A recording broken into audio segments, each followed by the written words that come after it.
I'm gonna probably get some flack for this because I've always talked about this quite a bit about when I talk about Christian McCaffrey, that plays for the Carolina Panthers and whatnot, who's having a nice year, who's having a real nice year, as a matter of fact, and that's fine.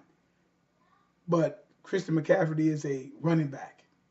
Let's establish that first. He's a running back, and he was picked number 8 in the first round as a running back.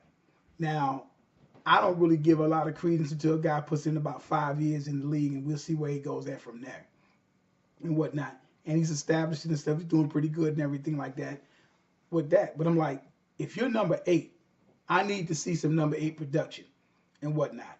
And I mean, first year, second year, and stuff like that or whatever. If you coming out number 8 and whatnot. And the funny thing about it is that I guess when I was coming up, and it's not that long ago or whatever, but when you get to a particular point and a back comes out number 8, and you're a running back, you expect your running back to do running back things, which means that I need to see him rushing the ball.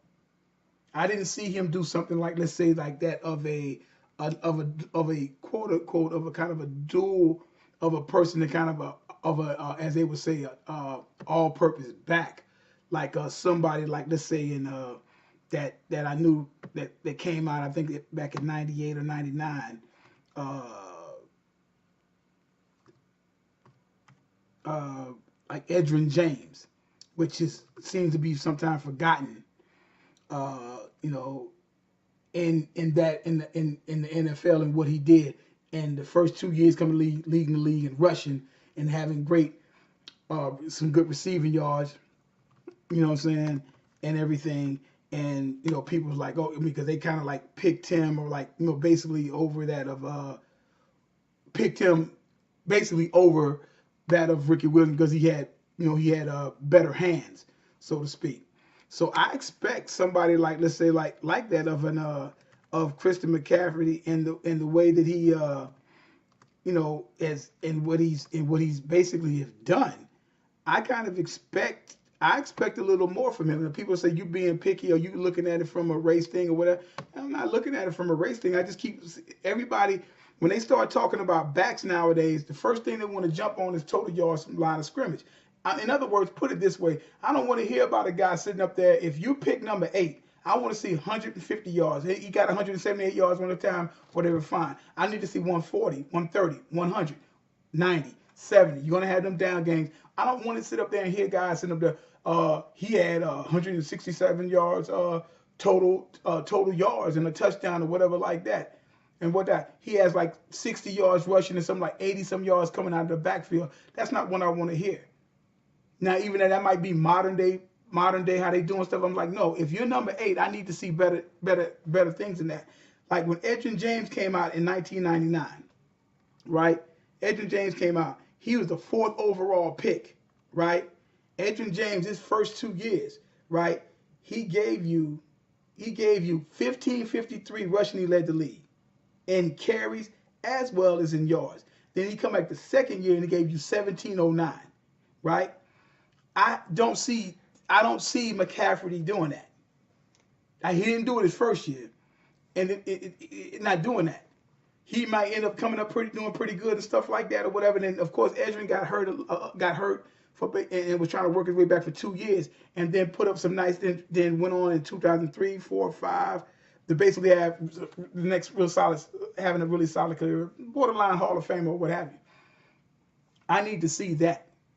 If a guy's going number 8, I need to see that. The same thing to go with Saquon Barkley. Everybody, oh yeah, yeah, yeah, yeah. And I'm not saying he can't be.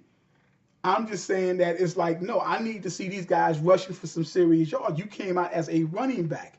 You didn't come out as a wide receiver.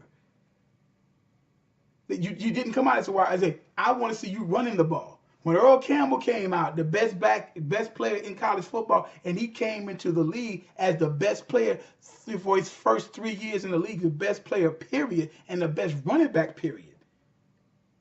14, something like 16, and then up to like 19. That's and then 1,300 or something like that or whatever what he did. You know, That's what I'm talking about. That's what I need to see if you're going number 8.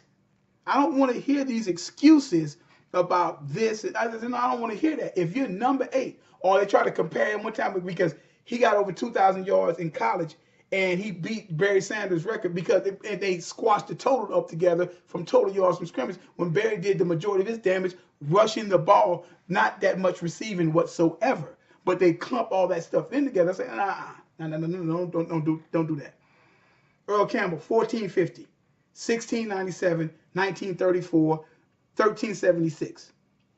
Okay, Earl Campbell came out in the draft first overall.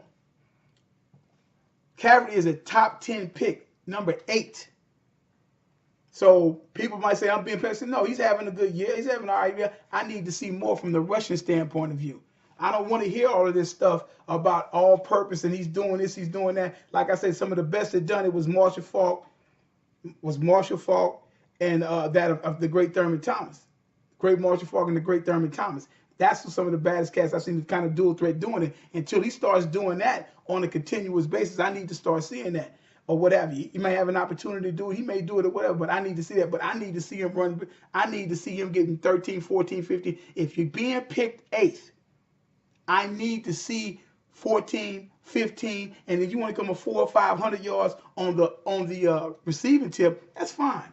But I need to see the reason you were picked is because of you are a running back, not because of that of a receiving. Yeah, you might get your receiving thing, some receiving yard. I want to see you run the football. I want to see that run it 25, 30 times a game when it's muddy, when Cam can't throw the ball and whatnot. Because all they did, they gave him the stuff to do what he needed to do last night. Fine, we'll give you that. We're not going to let number 1 beat us, though. That's the problem. We'll give you that. That's like giving people jump, but we're not going to give you that big stuff because we know once he gets to going, well, that's it then. So they're giving him wheel routes, which people can end up fixing. But I'm saying running the ball, oh, he got 70-some yards. He had like 150-some yards. I don't care. Did he have 150 yards rushing? That's what I want to see. Like when Zeke came in. Matter of fact, I'll go one better on you then. I'll go one better. He came out the same year.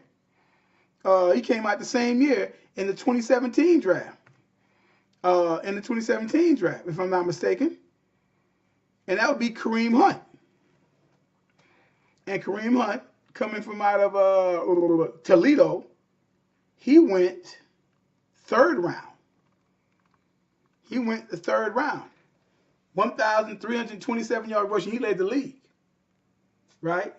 And 8 touchdowns. And he also had 1,782 yards from the line of scrimmage, all that stuff that everybody talked about. So he had 455 yards receiving.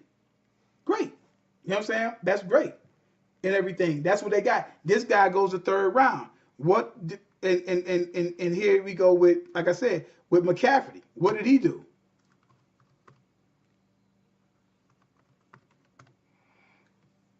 Let me see here. And it's not trying. And people say you're being ticked. No, it's like I'm tired of hearing all of this mess, and nobody is calling these guys on this thing. So if Hunt did what he did, Caffery had 435 yard rushing. He had 1,086 yards of total offense last year.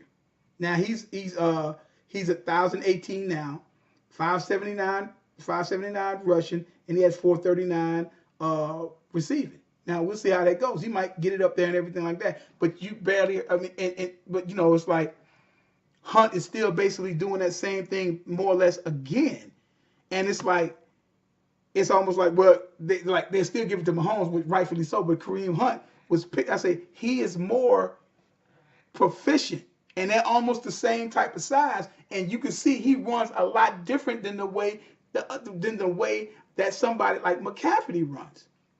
That's my whole point in this thing, right? And so when you get to this, and like I said, McCaffery, so he's at 683 now, okay, and he has 312 with the rushing and stuff like that, 312 with the receiving, and still got a lot of football left. And like I said, McCaffery's doing a good job. But like I said, I want to see the guys. I want to see him 13, 1,400 yards rushing if you're number 8.